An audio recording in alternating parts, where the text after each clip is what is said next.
Salve você antenado aqui no canal, meu nome é Lineker Beyond e eu vou levar você para pertinho de todas as informações do Vasco nessa segunda-feira, né, da semana que o Vasco enfrenta o Inter em São Januário pelo Campeonato Brasileiro, retorno aí do Brasileirão. O Vasco mira ainda o G7 do Campeonato Brasileiro, podendo virar G8 e até mesmo G9 em caso de título de Botafogo e Cruzeiro. E claro, a gente vai falar bastante sobre isso diante de um tema chamado competitividade. E outra, tá? Vamos falar sobre Léo Pelé. O São Paulo se posiciona acerca da questão do Léo e a gente vai falar também sobre esse assunto. Manuel Capasso mais valorizado? Vamos falar também a respeito desse zagueiro. Mas antes de a gente começar, deixa o joinha para dar aquela moral, vai lá nos comentários deixar a sua opinião, que é a base aqui do nosso trabalho. E não esqueça de ir ali no primeiro comentário fixado, clicar no link da Estrela Bet. A Estrela Bet ela patrocina o Vasco no basquete. Ela presenteia vocês com a camiseta do basquete, essa aqui que eu estou usando aqui. Muitos dos nossos inscritos já ganharam essa camisa e agora pode ser você. A Estrela Bet ela faz várias surpresas durante o ano. Olha, tem 4 camisetas, 5 camisetas e a gente, claro, pega os melhores, né, palpiteiros que mais estão assíduos na plataforma através do link ali, está no primeiro comentário fixado, e distribui as camisas para vocês. Então você que está aí, vai lá, dá aquela moral para quem dá aquela moral para o Vasco e clica lá no link, você ganha ainda R$ 500 de bônus de boas-vindas, beleza? A Estrela Bet é patrocinadora do Vasco e parceira aqui no canal, assim como você. Solta a vinheta, bora pro vídeo.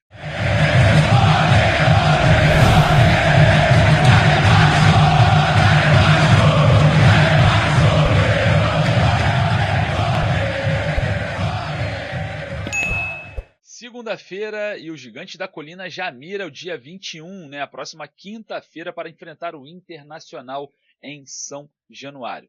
Jogo em que o Vasco busca, né, o G7 do Campeonato Brasileiro, olha para cima e encontra Bahia e Cruzeiro à sua frente, de olho também no Atlético Mineiro, né, que perdeu para o Atlético Paranaense, mas está ali com 42 pontos, e o Vasco com 43 na nona colocação. O certo é, se o Vasco vencer o jogo e o Bahia e o Cruzeiro perderem as suas partidas, o Vasco já encosta no Bahia e, claro, né, com o mesmo número de pontos, e fica ali muito próximo ao Cruzeiro.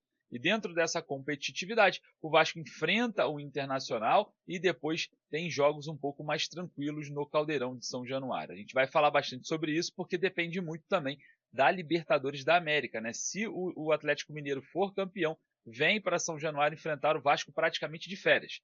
Se o Atlético Mineiro perder para o Botafogo a Libertadores da América, esse jogo já ganha um nível maior de competitividade. Vamos ver como que vai ficar nesse cenário do Campeonato Brasileiro acerca dessa questão, porque existem N fatores para a gente falar sobre Vasco e Internacional, um jogo que pode ser o divisor de águas do Vasco na competição.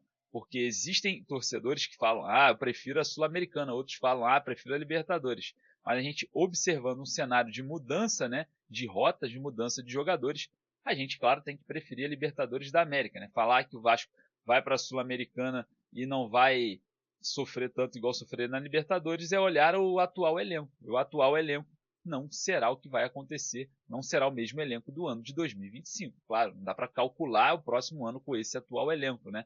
Então, teremos sim mudanças, reformulações, jogadores sairão, outros chegarão e, claro, a gente vai estar muito aquém dessa questão, porque é algo que daqui a pouquinho, né, no mês de dezembro, começa a aquecer o mercado da bola. Existem algumas fake news soltando por aí, né, igual soltaram do Matheus Tuller, ou pelo amor de Deus, zagueiro pela direita. O Vasco já tem zagueiro pela direita. Se fosse uma fake de um zagueiro pela esquerda, beleza, né?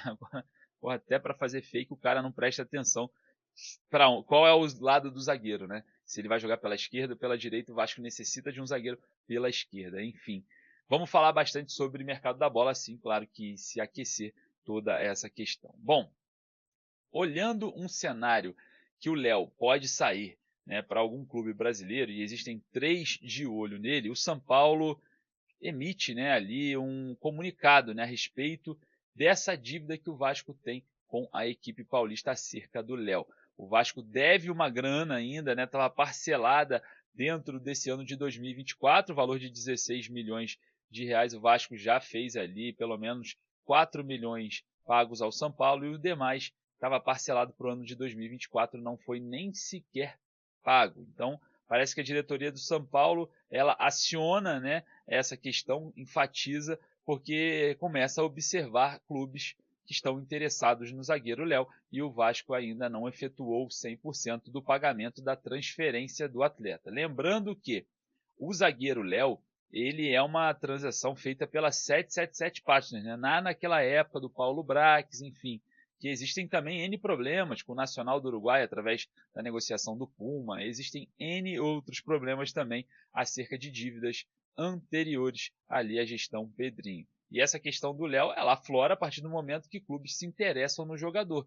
E a diretoria de São Paulo já começa a se movimentar acerca dessa situação, e o Vasco, se caso for denunciado ali para a CBF, enfim, chegar até a FIFA, pode levar um transfer ban no início aí do mês de dezembro. A gente, claro, vai observando todo esse andamento, né? O Vasco busca com seus credores, né, que terão execuções, negociações, e claro, essa situação não é muito simples, é uma situação complexa, e a gente vai estar, lógico, caminhando para entender todo esse aspecto financeiro, né, e de dívidas que o Vasco tem para clubes que negociaram, né, jogadores, principalmente no início lá de 2023, né, e o Léo é um deles. Então vamos estar observando aí, eu acho que é cerca de 8 milhões de reais essa dívida do Léo, e ela estava parcelada em algumas vezes, né, paga de forma dividida no ano de 2024. Vamos ver o andamento, né, de toda essa questão, de todo esse desenrolar aí do zagueiro Léo, referente a negociações futuras ou até mesmo uma venda que o Vasco possa fazer do atleta. Outro zagueiro que eu queria enfatizar aqui é o seguinte, né? Quanto valoriza, né, um atleta que é emprestado pelo Vasco, né? O Manuel Capasso foi campeão paraguaio pelo Olímpia. Então, mais uma vez, jogadores fora, né, do Vasco em si, principalmente no exterior, vem tendo aí uma participação muito valorizada em seus clubes. O Manuel Capasso é emprestado pelo Vasco, tem contrato com o Vasco, mas muito provavelmente o Olímpia vai fazer a aquisição do jogador para mantê-lo no elenco. Manuel Capasso, que chegou no Vasco, né, também juntamente com aquela negociação arrastada com o Atlético Tucumã, dificilmente o Vasco conseguiria tirá-lo da equipe argentina, e pumba, conseguiu convencer o presidente do Atlético Tucumã, conseguiu convencer o Capasso chegou no Brasil, não jogou nada, alegando também, né, em algumas áreas, né, principalmente algumas fontes disseram que ele tinha problemas psicológicos. E como que o Vasco buscava jogadores com problemas psicológicos, né?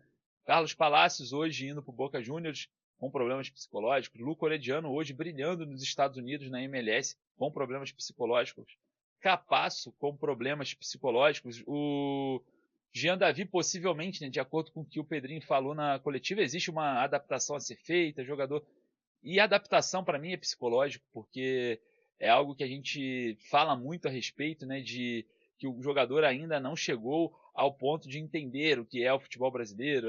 Para mim é psicológico. Então, como que gosta de jogadores com problemas psicológicos, né? Como que eu acho que os scouts do Vasco analisam a parte estatística, né, como o Pedrinho falou, vai lá ver os números. Pô, se o futebol fosse números, era só você manter aí 70% da posse de bola que você ganharia no jogo. Não.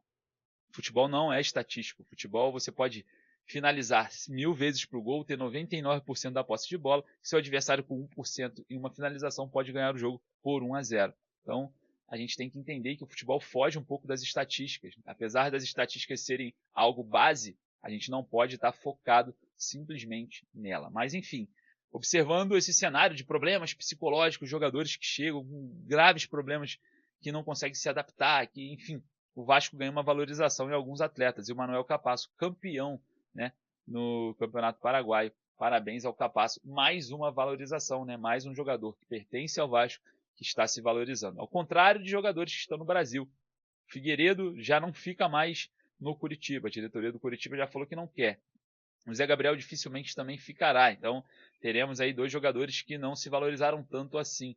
A gente tem também outros casos de outros jogadores que ainda terão aí, né, o seu viés sendo resolvido. O certo é, o Figueiredo não deve ficar. Eu trouxe a informação que o Volta Redonda, né, está interessado no jogador. E é real. Vamos ver o que vai acontecer, se o Vasco vai realocá-lo ou se realmente vai utilizá-lo no elenco, né? A gente, claro, fala bastante sobre as necessidades desse atual elenco, mas a janela deve se ampliar de acordo com a situação que venha no futuro bem próximo. Agora, só uma pergunta para vocês, né? A gente tem aquela dúvida, e eu não tenho essa informação. Quando eu não tenho informação, eu não dou essa informação. Eu não dou informação que eu não tenho.